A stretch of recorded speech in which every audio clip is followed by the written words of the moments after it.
नमस्कार दर्शकबिन, म राजु गुरुङ तामाङ चक्रपथमा आएको छु। अहिले म अगरबत्ती बेच्ने काम गर्छु। कहिलेकाहीँ बाजाहरू बजाउने काम गर्छु भने सधैँ यो काम चाहिँ पाउँदैन। बाजा बजाउन जाने तापनि कहिलेकाहीँ मात्रै हो र धेरै जस्तो धुप बेच्न हिँड्छु। र धुप बेचेर मेरो जिन्दगानी मैले चलाउने कोसिस गरिरहेको छु। दुईवटा छोरीहरू छ मेरा, यही गरेर मैले जिन्दगी चलाइराखेको छु। अब हेरौँ कतिको बिग्छ है त, हजुरहरू पनि हेर्नु होला। एउटा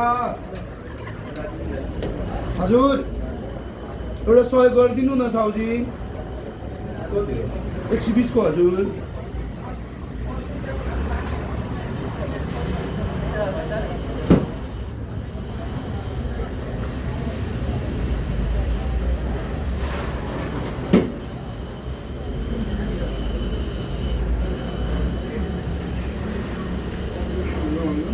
हस् हजुर, धुप लिनु भएन उहाँले चाहिँ नलिकन 50 रुपियाँ टिप्स दिनुभएको छ।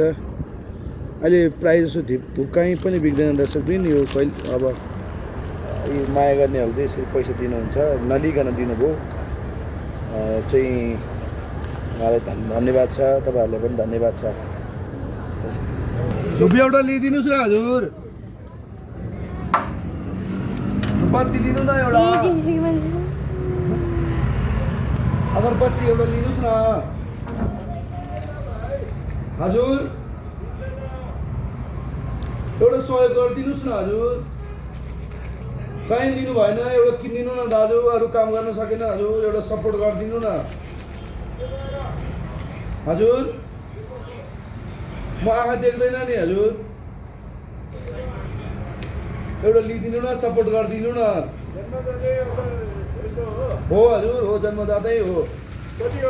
120 को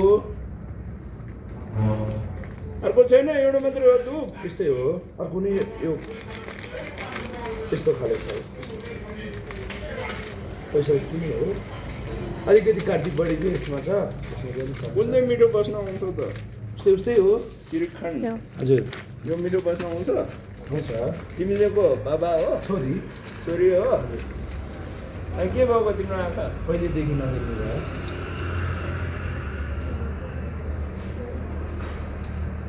ल हुन्छ 120 हजुर।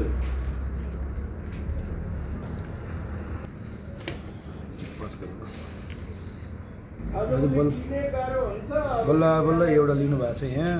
अब नआऊ है, धेरै दिनपछि अर्को वर्ष आऊ। अब न अर्को वर्ष मात्रै आउनु। धेरै आउँछ त्यो गाह्रो छ। कति किन्ने तिमी नदेखेर किनेको क्या मैले। हस् हस्, धन्यवाद। हस् हजुर, कतिजना आउँछ? हुन्छ हजुर, हुन्छ। हजुरले लिनुभयो ल, धन्यवाद। त्यो त बिग्दैन भने आजकल त। गाह्रो छ नि, पेपर छैन सबैको। हस् हस्, हुन्छ हस्।